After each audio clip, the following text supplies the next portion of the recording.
Hola, ¿qué tal amigos? ¿Cómo están? Muy buenas noches. Yo soy Esdras Chabot y esto es Dinero y Poder. En 2015, el Banco Nacional de Comercio Exterior otorgó al sector privado más de 180,000 millones de pesos en crédito. De este monto, 2/3 partes están denominadas en moneda extranjera, una tercera parte en moneda nacional. Para los próximos años, de acuerdo con la dirección de Bancomext, la estimación de crecimiento es entre 30,000 y 40,000 millones de pesos anuales. Nos acompaña aquí en el estudio de Dinero y Poder el director general de Bancomext, Alejandro Díaz de León. Alejandro, muchísimas gracias por estar aquí con nosotros. Mauricio González Macario Esquetino, buenas noches. Buenas noches. Alejandro, Banco Nacional de Comercio Exterior, independientemente de las distintas facultades que tiene, ha generado ya o se ha convertido como banca de desarrollo en un mecanismo fundamental para esto, en un país donde el tema exportaciones se convierte pues, en el motor, un motor de la economía sin duda alguna, en servir de apoyo. ¿Cómo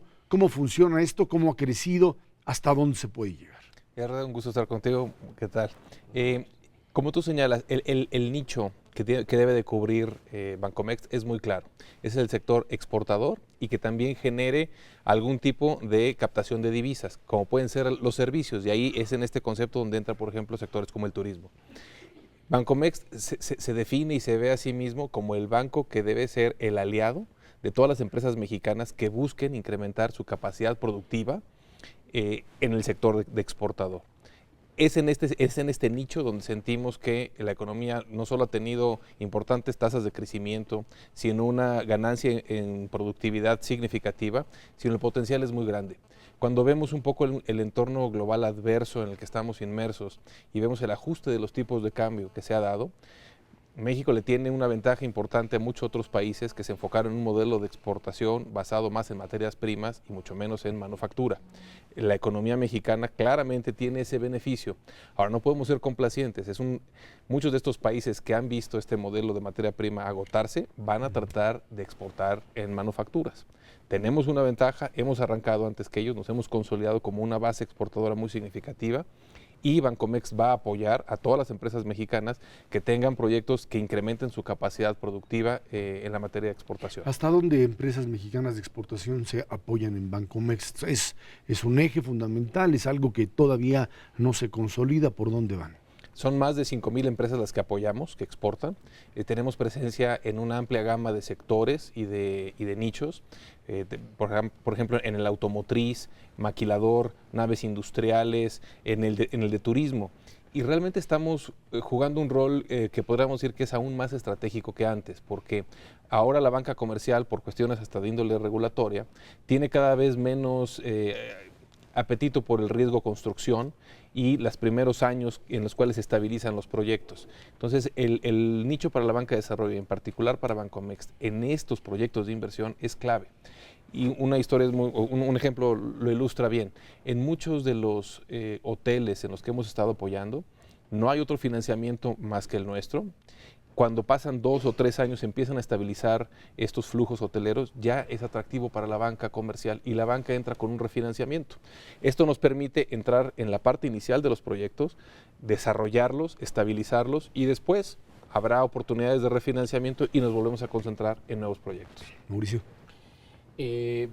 Alejandro, un papel de la banca de desarrollo que yo siento que se ha ido perdiendo un poco en el tiempo es el papel de la asistencia técnica, no solamente dar el crédito, sino ayudar, en este caso, pues como tú bien señalas, a las empresas que quieren exportar, que sin duda hay muchas, pero a veces se encuentran una serie de dificultades, sobre todo. No me refiero a las microempresas, que son empresas que tienen menos de 10 personas, pero sí a las empresas pequeñas y medianas, las que van, digamos, de 10 a 50 empleados. ¿Qué ha estado haciendo el Bancomext en esta materia de asistencia técnica de apoyar a los exportadores potenciales del país? Sí, aquí hay dos áreas. Una es lo que hace ProMéxico, que de alguna otra manera da información acerca de mercados, y ya en el caso de Bancomext somos mucho más precisos en términos de cómo hacemos bancable un proyecto o una estrategia. Muchas veces puede haber un buen proyecto, una buena idea, una buena iniciativa, pero no necesariamente hay una idea clara de cómo financiarlo, cómo estructurarlo. Y nosotros trabajamos codo a codo con las empresas para determinar no solo una estrategia que permita recibir financiamiento, sino que además le dé holgura al proyecto, porque muchas veces puede haber volatilidad o incertidumbre en algunos de los proyectos, tardar en madurar.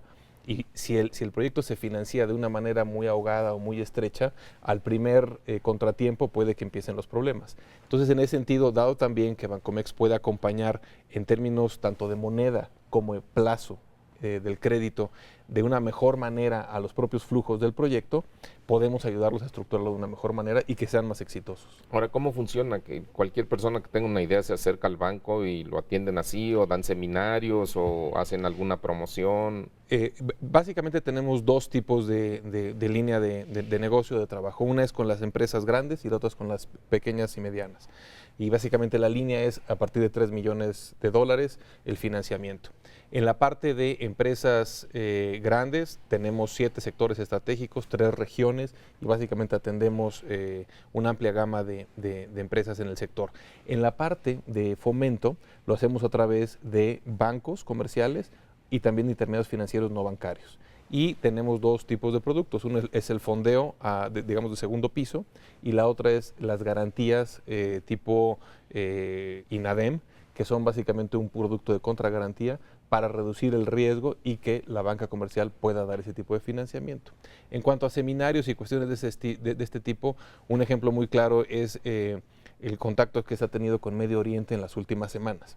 En particular, la semana que entra va a haber un seminario precisamente en el que ProMéxico y Bancomext, codo a codo, estamos invitando a un grupo de exportadores potenciales a la región, donde se les va a decir cuáles son los requisitos que se tienen que cumplir para poder acercarse a esos mercados, cuál es el tipo de productos, el tipo de restricciones. Por ejemplo, para los exportadores de carne tiene que ser certificado halal. Cuáles son los requisitos para tener el certificado halal, quién puede hacer esa certificación halal, todo ese tipo de información, acercarlo a la comunidad exportadora.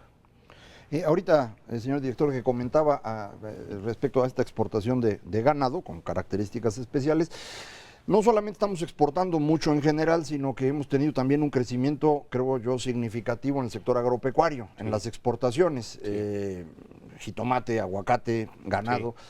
¿Ahí ustedes también apoyan en estos procesos? Sí, y digamos que en el tema agropecuario, y es importante dejarlo claro, como hay varios bancos de desarrollo que tienen diferentes etapas, Bancomext participa en la parte, podríamos llamar, agroindustrial, de cara hacia la exportación. Y tenemos varios acreditados importantes que están en el proceso de cárnicos, jugos, inclusive moras, en fin, hay varios productos que sentimos que algo que hemos a lo mejor no aprovechado cabalmente es el mercado, por ejemplo, de Medio Oriente. Son grandes importadores de alimentos. Y de hecho cosas que sorprenden a uno. Estando ahí, ellos nos decían, bueno, somos grandes importadores de carne de Brasil. Inclusive, aunque el precio de la carne mexicana no esté por abajo, queremos comprarle a México, queremos diversificar nuestra base de proveeduría.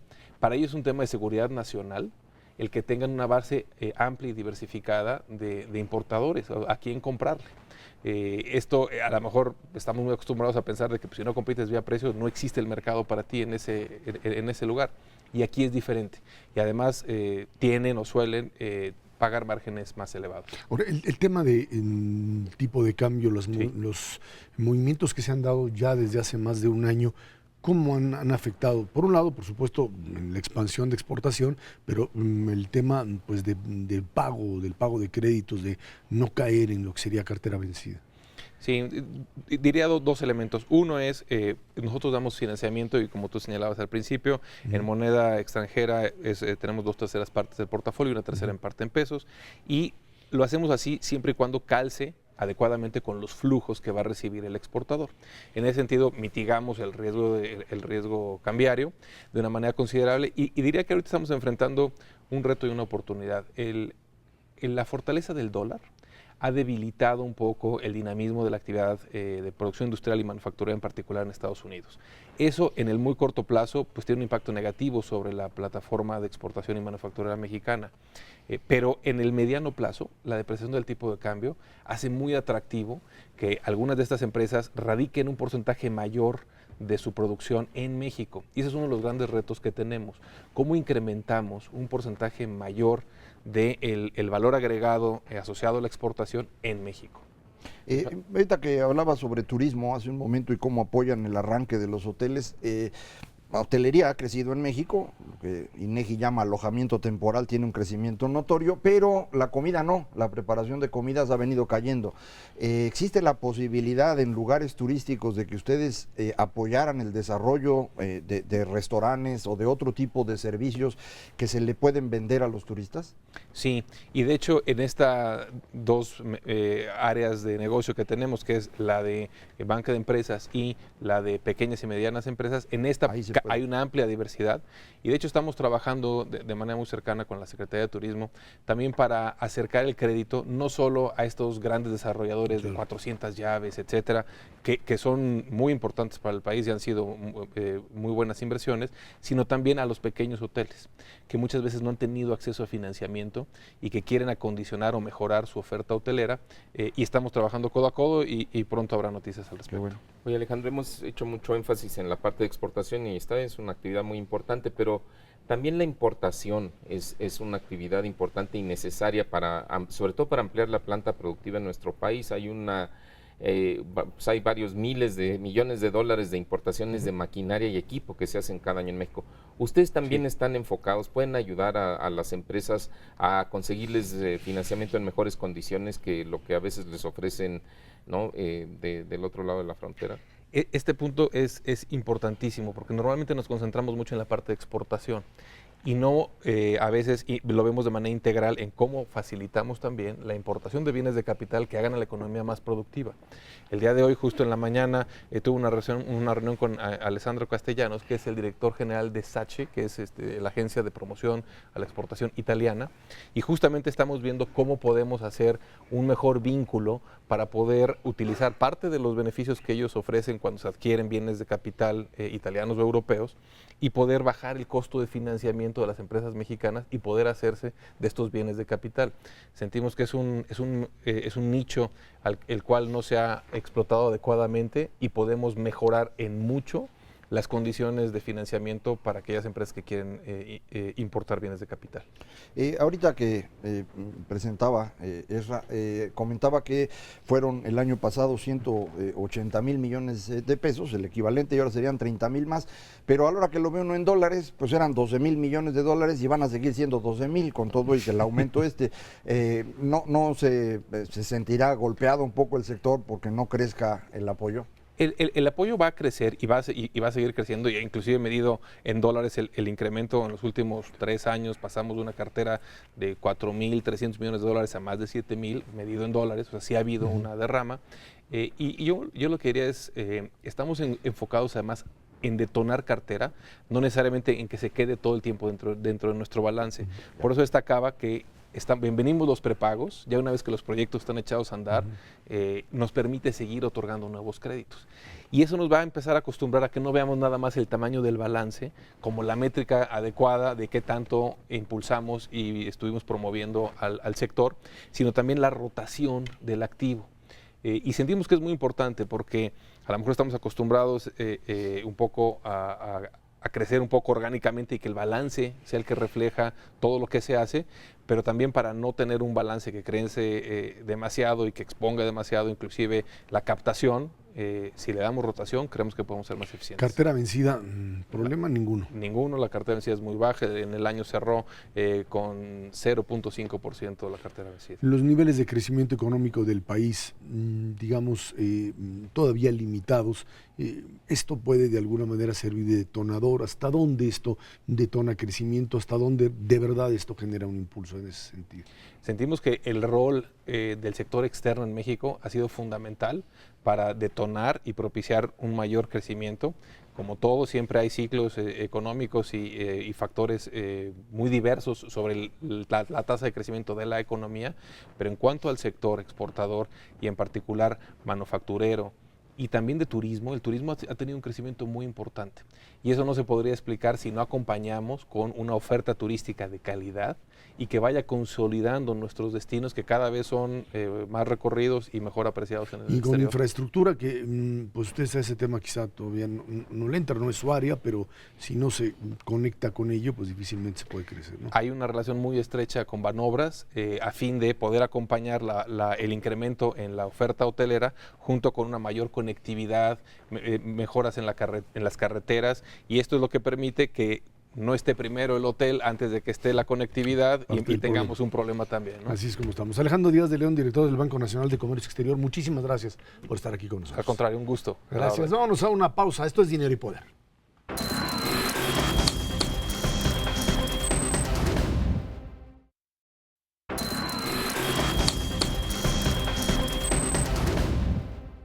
Como parte de la reforma educativa, la Secretaría de Educación Pública inició el pasado lunes el programa Escuelas al 100. Se tiene contemplado una inversión de 50,000 millones de pesos que beneficiarán a más de 5 millones de alumnos en más de 33,000 escuelas de educación básica, media y superior en 2011 municipios del país. El secretario Aurelio Nuño dijo que la segunda de las 7 prioridades de la reforma educativa se centra en la infraestructura educativa y el equipamiento escolar. Aquí creo que el punto importante de esto de Escuelas al 100 es primero reconocer el estado en el que se encuentran la mayoría o una buena parte de las escuelas del país. Esto que durante muchos años fue algo así como el modelo de simulación, en donde se entregaba dinero y se llegaba a las escuelas y llegaba el presidente y llegaba el gobernador, inauguraban la escuela y la computadora. Yo creo que le ponían atrás una pila ahí chiquitita para que prendiera, porque resultaba que la escuela ni electricidad tenía, ya se iban y todo eso no existía. Se entregaban recursos por parte de la Secretaría de Educación Pública que eran utilizados en otras cosas. ¿Quién sabe en qué?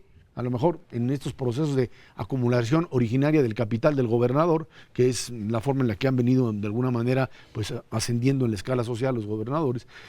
Lo cierto es que en el momento en que se trata de instrumentar esta reforma educativa, lo que pues llegaron a la conclusión es que lo que había que hacer es generar una serie de candados para entregar el dinero y tener la certeza de que el Consejo Técnico, los padres de familia, los maestros, el propio gobierno del Estado, el fideicomiso que se hace para que el dinero se entregue, de alguna manera existiese todos estos mecanismos de verificación para que las escuelas fuesen reconstruidas o hasta construidas de inicio, porque simple y sencillamente la gran mayoría de ellas pues no tienen servicios básicos, ya no digamos el tema de entrar en grandes desafíos tecnológicos, que si la laptop, etcétera, elementos fundamentales de los cuales estas escuelas no tienen: electricidad, baños, ¿sí?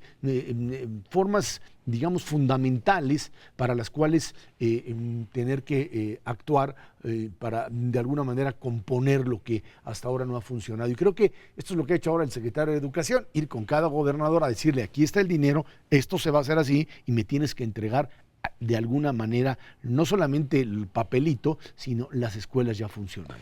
Sí, nada más para no tener una idea errónea, son decenas de miles de escuelas, algunas están en problemas serios de infraestructura. Algunas, muchas. Pero no todas, ni son tantas en términos del volumen general. Hay una cantidad de escuelas que están en condiciones bastante razonables. Si no fuese así, no habría manera de resolverlo con 50,000 millones de pesos, que suena mucho, pero a la hora que pues empieza uno a repartir ya no es tanto. Ahora, ya fue el secretario de Educación a Nuevo León y ofreció 2,000 millones de pesos, y fue a Oaxaca y ofreció 2,000. Si sigue así no le va a alcanzar. Exacto. Entonces yo me imagino que en algunos estados van a ofrecer una menor cantidad, porque de otra manera no se puede. Pero lo importante de esto es cómo se están haciendo planes específicos, se están anunciando con cierta claridad. En primer lugar, se trabajó sobre el tema organizacional de las escuelas, los horarios, en qué días pueden tener clases y qué días no, cómo van a trabajar los supervisores y los directores, estos subdirectores académicos y de gestión. Y ahora pues se habla del asunto de infraestructura. Esta cantidad de dinero y demás ya se había anunciado antes, son los bonos educativos famosos, pero pues ya se está poniendo en práctica, eso es importante. Sí, yo creo que efectivamente este programa es un muy buen complemento de toda la reforma que se anunció hace algunas semanas, de la manera como deberían de operar las escuelas. Y en el sentido de que efectivamente pues con el censo que hizo el INEGI y la Secretaría de Educación Pública en algún momento del año pasado, pues se da uno cuenta de que tiene razón Macario, no todas las escuelas les falta equipamiento, pero hay unas que les falta prácticamente todo, o sea, tienen las paredes y se acabó, no tienen bancas, no tienen drenaje, no tienen agua corriente, bueno, ni qué esperanzas de computadoras y por No hay supuesto electricidad, punto. ¿no? Conectarse a internet pues es realmente una tarea titánica en muchas escuelas, efectivamente las de las localidades más pequeñas y las localidades más pobres de nuestro país. Entonces, yo me imagino que la forma como han estado asignando los recursos en la Secretaría de Educación Pública, pues es en función de estas necesidades que sí se pueden identificar gracias a esa tarea del censo. El otro punto que me parece que es fundamental es ligar este programa de equipamiento. La Secretaría de Educación dice, ahí hay 50,000 millones de pesos, un montón de pesos, aunque se tienen que repartir entre muchas escuelas. Pero por otro lado, también ya existe el mecanismo para que, en primer lugar, los directores de las escuelas vean que verdaderamente se apliquen, para que tengan una voz un poco más fuerte de que efectivamente se les den esos recursos y esos recursos se utilicen para el equipamiento. Y luego están los padres de familia. Los padres de familia ya pueden pedir una mejor rendición de cuentas de cómo se pueden aplicar estos recursos dentro de las escuelas. O sea, si tú llegas a una escuela donde no hay bancas o donde no hay computadoras, o donde no hay baños y los padres se enteran que va a haber ciertos recursos, pues al cabo de un rato le van a decir al director, al administrativo, al responsable de la administración de la escuela, oiga, ¿qué pasó? Pues ya le dijeron que aquí había dinero. Entonces creo que con esto se va cerrando un círculo que poco a poco, porque sin duda será una tarea de mucho tiempo, pero creo que es en el buen sentido y sin duda es el complemento, a mí me parece ideal, de la reorganización de las escuelas públicas en México. Y lo que tienes que hacer además es romper este círculo perverso de complicidades entre el propio sindicato o las distintas burocracias sindicales y de alguna forma los grupos a partir administrativos dentro de la propia secretaría, que eran los que tenían la fuerza para adueñarse del dinero. En este mundo de complicidades del poder. Y los gobernadores, que luego no es lo que eso es aplicaban. parte de la estructura. Cuando uno se pregunta, yo en alguna entrevista a unos funcionarios de la SEP decía, bueno, ¿dónde se quedó todo ese dinero? Porque sexenio tras sexenio, en los últimos 3, ya no nos vayamos más atrás, se hablaba de inversión, no se hablaba, aparece documentada, inversiones importantes en el área de la educación, en infraestructura, y no llegaron, se perdieron, ahora sí que en el triángulo de las Bermudas del presupuesto nacional, ¿no? Sí, es que es una estructura muy grande la de la Secretaría de Educación Pública y en muchos lugares, sobre todo en los estados, pero también en la Secretaría Federal, buena parte de los puestos operativos fueron siendo copados por el sindicato paulatinamente, de manera pues que se volvió un feudo en donde ellos controlan el dinero. Esto pues evidentemente va cerrando los espacios de transparencia. Luego nosotros nos quejamos de que no sabemos en qué se gastó, pero es más grave que eso. A veces no lo sabe ni el secretario, no lo sabe el oficial mayor porque entrega los recursos y no se ven. El dinero que va a los gobiernos estatales, que en la mayor proporción es dinero para educación, pues acaba utilizándose para nóminas y el dinero que no iba para nóminas es el que se vuelve, como le dicen, desarrollo suburbano, ¿no? O sea, la suburban del presidente municipal o del líder sindical y demás. Entonces, creo que ahí es donde hemos estado teniendo problemas. Espero que a través de este mecanismo el asunto sea bastante más claro cómo se utiliza y por eso es tan importante que no es únicamente un programa, sino son varios que se tienen que ir acomodando. El de reorganización de las escuelas va a ayudar a que esto pueda ser vigilado, como decía Mauricio. Necesitamos también que se aplique en serio esto de los 15,000 maestros que no existían y demás, van para afuera. Los que sí trabajan, pues empiecen a recibir un pago adicional o un reconocimiento público por su labor. O sea, son varias cosas, ¿no? Y por eso creo que esto está funcionando mejor. Ahora, falta un detalle técnico que creo que vale la pena puntualizar. En su momento generó alguna controversia. Me parece que se anunció de manera un poco confusa, que es el asunto de que los 50,000 millones de pesos que va a destinar el gobierno para este equipamiento de escuelas, pues de alguna manera son recursos que van a provenir de la venta de bonos, de la emisión de bonos, de deuda gubernamental. Pero se quiso dar la idea de que estos bonos no constituían parte de la deuda.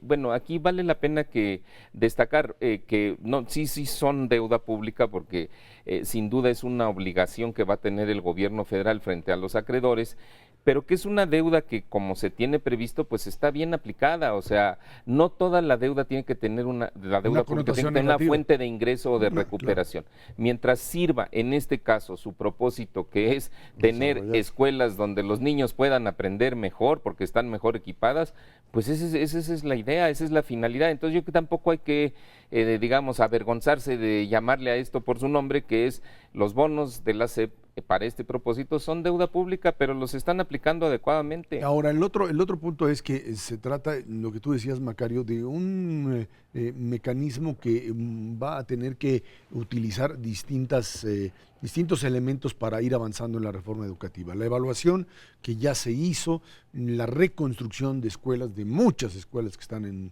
esta situación de deterioro, y después entrarle, creo que, a la fase más complicada, que es la de adecuar programas de estudio, y esta idea de quién debe recibir la educación y qué tipo de educación tienen que recibir.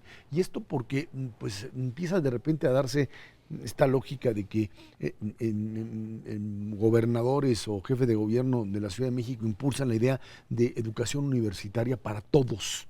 Si se quiere universidad para todos, hay que pues tener la garantía de que los conocimientos que acreditan en primaria, en secundaria y en preparatoria o bachillerato son los adecuados para que puedas llegar a la universidad. De lo contrario, esto es pues simplemente fantasía. Sí, y hasta donde yo he revisado los datos, ningún país del mundo hace eso. Hay una confusión muy seria por la forma como se llaman los niveles educativos. Lo que mide la OCDE a través de PISA es lo que se llama educación terciaria. Eso a nosotros se nos ocurre que es licenciatura, pero no. Por ejemplo, Alemania, que tiene 70% de la población que termina educación terciaria, la mayoría está estudiando cuestiones técnicas que tiene una gran demanda en ese país y que también la tienen aquí, pero nosotros no los preparamos. Entonces, creo que también hay que ir modernizando nuestra visión sobre la educación, no nada más la de los maestros y la secretaría, la de todos. Absolutamente todos. Vámonos a una pausa y de regreso platicamos con usted sobre el tema del crecimiento del Producto Interno Bruto del país en 2015, lo que pasa en este 2016 y datos de inflación a partir de lo que está sucediendo ya en este año. Esto es Dinero y Poder.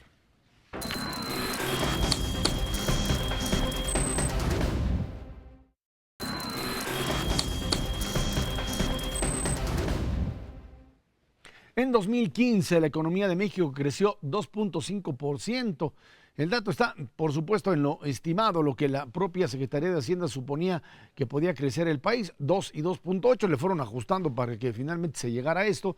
Y bueno, pues los motores del crecimiento fueron el comercio, las manufacturas, por supuesto también el consumo. En el primer caso creció 4.5%, también avances de 2.86 en otro. Bueno, ahí están los datos que hablamos de una economía mexicana en donde la inflación ya empieza a crecer, derivado, dicen Mauricio, por un lado de la devaluación del peso frente al dólar, empieza a pegar, materias primas que de alguna manera o productos agropecuarios que pues tienen peso importante ya en la determinación de la inflación, y pues una inflación subyacente, aquella que hace a un lado estos precios volátiles, que sigue estando todavía en un rango aceptable dentro de lo que pues la propia Secretaría de Hacienda ha manejado con Banco de México, un alza en tasas de interés que parece que no tiene que ver con este dato, sino con otras cosas que pues suponen están sucediendo con el tipo de cambio, ¿no? Así es, Ezra, déjame comentar primero lo del crecimiento económico. Mira, yo creo que es bueno sin duda que la economía mexicana haya crecido. Hay que tomar en cuenta que a nivel internacional a economías que son de tamaño más o menos similar al de la nuestra, que están en el grupo de las llamadas economías emergentes, como pueden ser Turquía, como puede ser Sudáfrica, no se diga Brasil y Rusia, les está yendo bastante mal. O sea, en Brasil tienen la peor contracción en más de 100 años. Cayeron 4% el año pasado, van a caer 3% este año. Y el antepasado tampoco estuvo. Y el antepasado tampoco fue un gran crecimiento, pero bueno, sin duda la han visto muy mal. Entonces, en ese sentido, México pues el tener crecimiento sin duda, no con todo lo que está sucediendo en la economía internacional, es un mérito.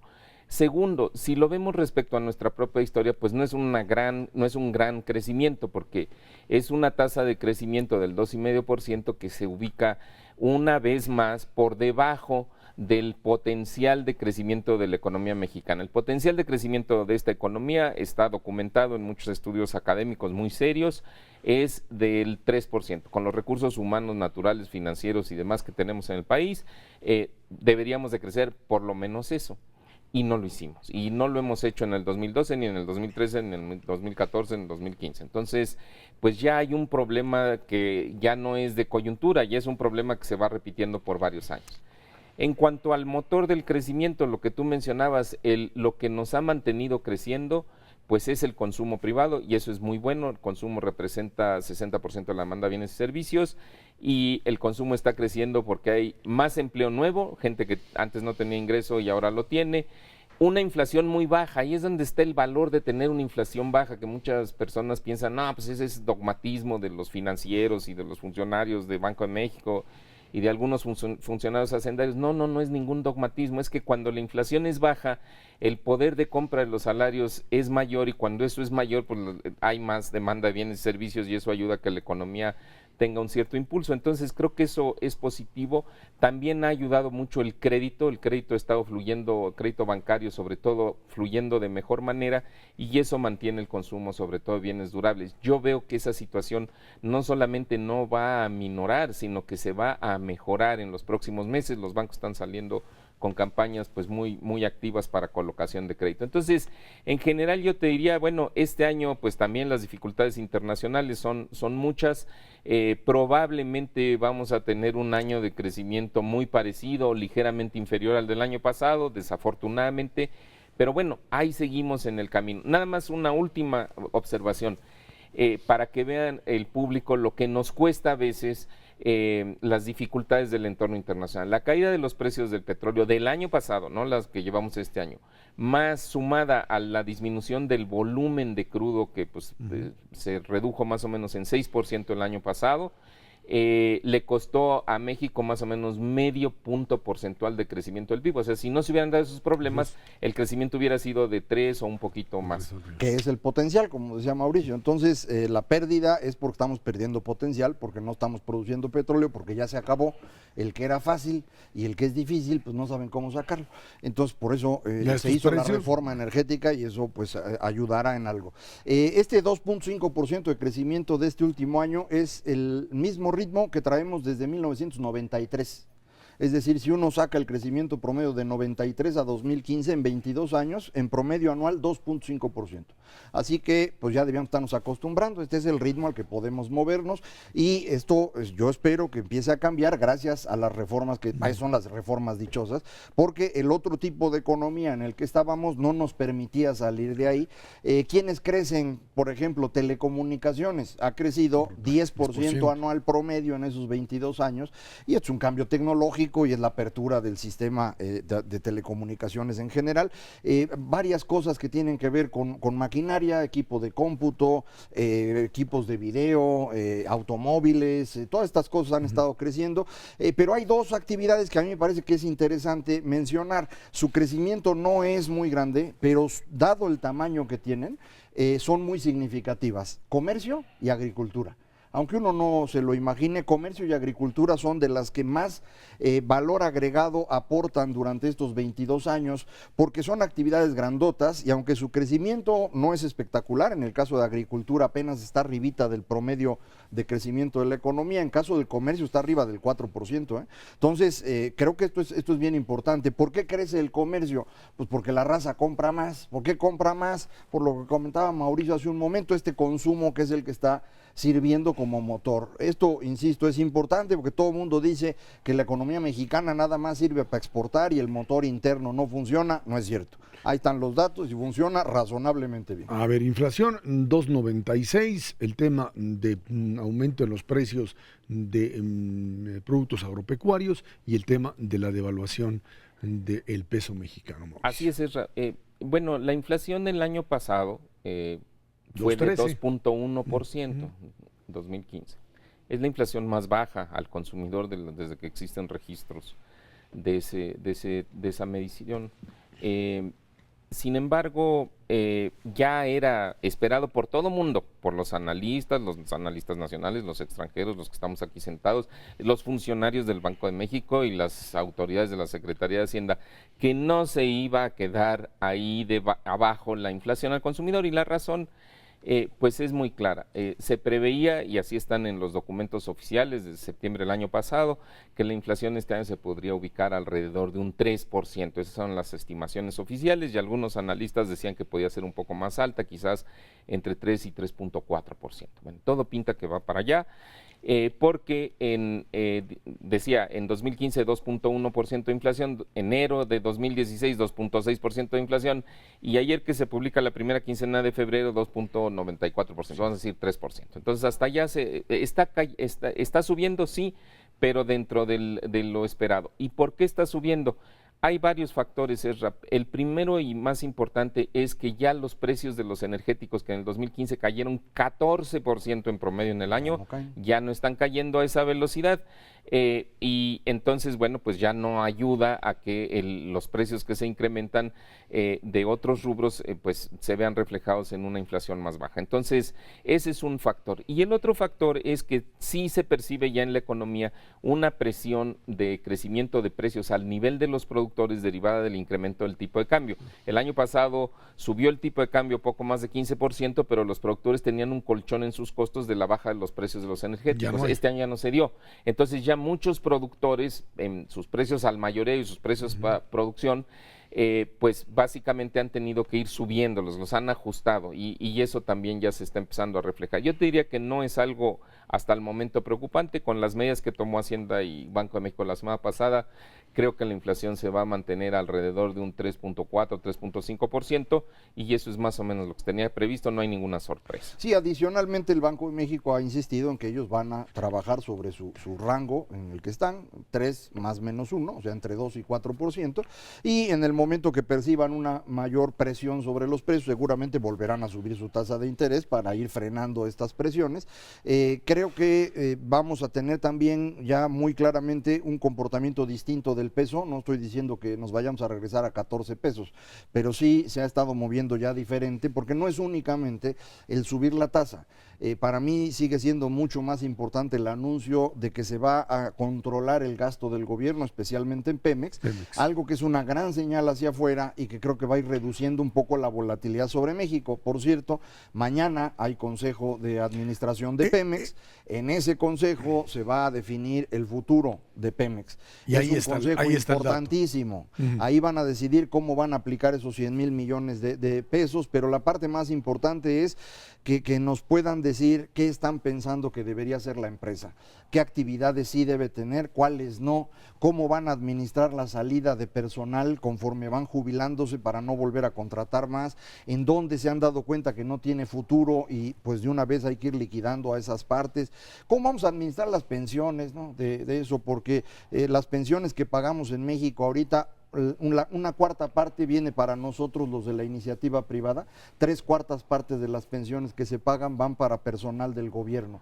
Entonces, pues eso es un absurdo, ¿no? Hay que empezar a corregirlo, qué bueno que vamos a hacerlo ahí. Yo creo que esto que dice Macario es importantísimo de Pemex, pero honestamente yo no tengo fincadas mis esperanzas en que mañana conozcamos algo muy relevante. ¿Por qué? Porque es una tarea muy compleja y porque es una tarea que va a llevar varios meses de estudio. ¿No? Yo creo que mañana lo que van a hacer es dejar la tarea y después iremos viendo qué pasa. Pero la señal para los mercados, en el momento en que se diga el hoyo que tiene México, parece identificado como el hoyo de Pemex. Y en el momento en que se diga el hoyo se va a cerrar de esta y esta manera, podría ser que es más importante siempre que... y cuando sea creíble. Sí. Éticamente, cerrar hoyos no cuesta trabajo. No, pero sí queda claro que puedes seguirle subiendo tasas de interés mientras tu problema que tienes ahí eventualmente de un estallido en Pemex puede ser mucho más. Si tú sigues subiendo tasas de interés sin corregir eso, eventualmente se hacen también increíbles. Por eso es importante, y es el anuncio, no es que mañana vayan a resolver todo, ¿no? Vámonos a una pausa, de regreso hablamos precisamente de gasolinas,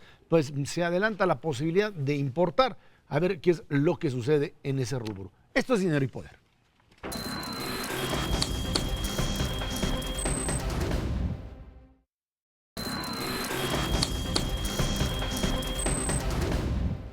En el marco del llamado CERAWeek, el evento petrolero más importante del año que se realiza en Houston, Texas, ahí el presidente de la República, Enrique Peña Nieto, dio a conocer que se adelantaba la libre importación de gasolinas ya para el próximo 1 de abril. La Secretaría de Hacienda explicó que de todas maneras no se modifica el esquema fiscal ni los precios máximos que se aplican desde el 1 de enero de 2016 a los combustibles. Dijo que las modificaciones a la ley del impuesto especial sobre producción y servicios, el IEPS, establecen que el impuesto a los combustibles automotrices se paga en el momento de su importación o en su primera enajenación. Bueno, ahí está la discusión de qué demonios fueron a hacer con el tema de la liberación anticipada de la importación. Alguien ayer en Twitter me decía, pues no se van a beneficiar solamente las empresas, no se va a beneficiar nadie. Absolutamente nadie, porque incluso también entrevistando a uno de los líderes de las empresas distribuidoras de gasolina, o sea, de los gasolineros, nos decían, es que esto, mientras no se modifique el esquema fiscal, no pasa nada, porque digamos que se pueden adelantar y se puede importar. Gasolina que a 18 pesos el dólar, pues te sale costando alrededor de 7, 8 pesos el litro, más los 7 que te cuesta de impuestos, ya se fue a 15, te sale más cara que la que pues finalmente manejas acá. Yo la única ventaja que vería en términos comerciales es que una empresa puede traer gasolina a Estados Unidos y ver si el malinchismo tradicional sirve para vender, porque todo mundo siempre ha dicho que la gasolina de Estados Unidos es mejor que la de acá. Pues ahora se las pueden traer y se las pueden vender a ver si es cierto, se las van a vender al mismo precio, no va a estar más barata. Por el tema esto del azufre, de que si tiene menos plomo es lo que dicen, pero es igual, que la traigan y que la vendan, pues estaría, pero no va a haber diferencia en precio. Cuando se libere por completo el mercado, tampoco va a haber diferencia en precio, como realmente no la hay en ninguna parte del mundo, porque es muy difícil estarle cambiando el precio a un producto que no tiene diferenciación alguna. ¿Cómo se hace negocio con las gasolineras? Con el servicio adicional. Junto a la bomba de gasolina está la tiendita, está el café, no están Europa los baños. o en Estados Unidos. Así funciona allá y así va a funcionar acá. Ha habido cadenas de personas que se dedican a estos negocios de autoservicio pequeñitos que han estado trabajando para atraer las gasolineras y poner su negocio de venta. Pero el negocio de venta es el importante, la gasolina es gancho, ¿no? Entonces, creo que va en eso. Creo que lo anunció el presidente Peña Nieto para reforzar la idea de que la reforma energética va. No creo que tenga otra utilidad más que darle una señal a los señores ahí que estaban en Houston, que es efectivamente la reunión más importante del mundo en este año, decirles, nosotros seguimos, y vamos a continuar y ahí va. Eso es todo, no creo que haya mayor cambio. Así es, yo creo que ha habido una comunicación inadecuada del asunto. Yo creo que sí tiene un efecto más positivo del que parece, no en nosotros que somos los consumidores de gasolina, porque efectivamente ahí no va a bajar el precio, pero sí en los que pudieran tener interés en desarrollar cadenas de gasolineras en nuestro país, y ese interés sí existe. Hay que recordar que en México durante muchos años se utilizaba las gasolineras pues prácticamente como dádivas por favores recibidos, y entonces les daban 1, 2 licencias, concesiones, llámale como quieras, y de esas existen mucho, pero también hay grupos de gasolineros que tienen 100, 200, 300 gasolineras que entonces compran en bloque y efectivamente ven el negocio de otra manera. A la larga, tener más oferta de gasolina que la de Pemex simplemente creo que sí nos va a beneficiar como consumidores. No tanto por la calidad de la gasolina, sino porque en las estaciones de gasolina te van a tratar mejor o va a haber más otras cosas o otros servicios que uno puede utilizar. El problema del precio ya lo habíamos platicado aquí y nada más para que le quede claro al auditorio. El gobierno este año en su presupuesto determinó que se le iban a caer los ingresos petroleros por la disminución del precio del crudo en poco más de 2 puntos del PIB, cada punto del PIB son 190,000 millones de pesos, y dijo, bueno, pues entonces hay que bajar el gasto público, pero a la hora que se pusieron a buscar nada más encontraron 1 punto de caída de gasto público, entonces faltaba otro puntito y además quisieron bajar el déficit público, entonces faltaba 1,5 puntos adicional. ¿De dónde lo obtuvieron? Pues es muy sencillo, es la mitad de las gasolinas, cuando llenamos el tanque, los que tenemos coche, la mitad de la gasolina del tanque viene de Texas. Entonces, nada más que esa mitad Pemex la compra al precio internacional, que hoy en día con todo y la devaluación del peso, es de aproximadamente el doble. O sea, la gasolina en Texas cuesta la mitad de lo que nos la cobran a nosotros. Y con eso es con lo que se está compensando en las finanzas públicas el gobierno federal. Bueno, pues esa situación, mientras no cambie, o sea, mientras los precios del petróleo sigan bajos, pues eso no va a cambiar. O sea, lo van a vestir como un impuesto, es un impuesto, y el impuesto no lo van a quitar hasta que no tengan otra fuente de ingresos. Ahora, aquí viene la parte más atractiva en unos cuantos meses.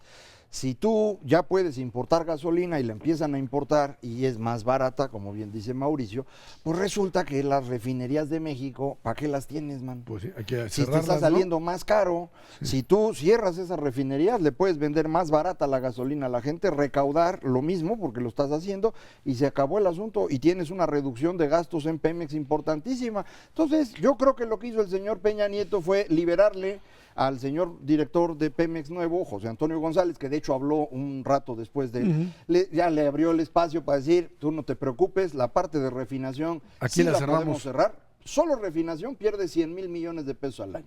Cierra refinación, recupera Importante. 100,000 millones. Digo, no es así, Así no está para mañana, sencilla ¿no? ni otra. Pero es como para dar una idea de esa qué es una estamos parte. hablando. Y la otra es, 2018 se supone que aparecería ya el modelo de liberación de precios de precios, gasolina. sí. Pero mientras el esquema fiscal... Ah, no, ese va a Sí, seguir por así eso. eternamente. No, eternamente No, no. eternamente no. Hasta que no Porque, tengas una reforma fiscal que sí. te permita Sí, eso- tener los Eso recursos. es eternamente. No, pero eternamente no. Te voy a decir por qué. Porque, bueno, aquí en este país pueden pasar muchas cosas, pero no debería de ser No, yo por estoy de mucho acuerdo, tiempo. sí. Y la razón de eso es, aunque el gobierno tenga la facultad de imponer el gravamen y no quitarlo hasta que decida el gobierno, eso no quiere decir que esté bien hecho. ¿Por qué? Porque le generas un sesgo anticompetitivo a todos los costos de estructura de costos de la economía mexicana, porque todo requiere directo e indirectamente de gasolina, de diésel y de combustibles de alguna manera, porque los bienes que se manufacturan se necesitan transportar, o sea, no hay manera de zafarse de eso. Y cuando te cobran la gasolina, en este caso al doble o 30 o 40 o 50% más, pues obviamente va a estar difícil que compitamos contra productos de países en donde la gasolina no tiene ese efecto. Entonces sí, no puede durar mucho tiempo. Esta ya es una discusión de cuál debería ser la reforma fiscal. Yo estoy de acuerdo que un impuesto muy grande en los combustibles efectivamente reduce la competitividad, pero por otro lado, un impuesto en combustibles te ayuda a que la gente los gaste menos y por lo tanto es más amigable con el ambiente, como dicen. Hay que ver a quiénes le cobras y a quiénes no. Una solución que sería probablemente más eficiente es no cobras el impuesto en la gasolina, lo cobras en los autos. Por eso fue una tontería absoluta el quitar la tenencia. Todos los países civilizados del mundo le cobran una lanota al que tiene un auto y más si quieres que lo dejen de usar. Países como Dinamarca, por ejemplo, te cuesta el impuesto al auto más de lo que vale el auto. En consecuencia, la gente pues ya no lo quiere comprar y esto te permite ir controlando, pero dejas el combustible barato para quien lo usa para producir o para transportar. Entonces, combinaciones de esto pueden ser una solución a mediano plazo, es la reforma fiscal dichosa, pero en el corto plazo lo que es más importante, lo que tenemos que resolver en los próximos meses es cómo dejamos de perder dinero en Pemex. La actividad que más dinero ha perdido de 1993 a la fecha es la explotación de petróleo. Eso es un absurdo, ese es el mejor negocio del mundo y nosotros hemos perdido en esa actividad en 22 años. Del punto máximo, inicios de 2004 a fines de 2015, la pérdida es de 4 puntos del PIB. Eso es lo que nos ha costado Pemex. ¿Por andar haciendo qué? Por andar inventando cosas y porque la producción se les cayó y en lugar de estar buscando petróleo donde hay y es fácil de sacar, ahí van a Chicontepec.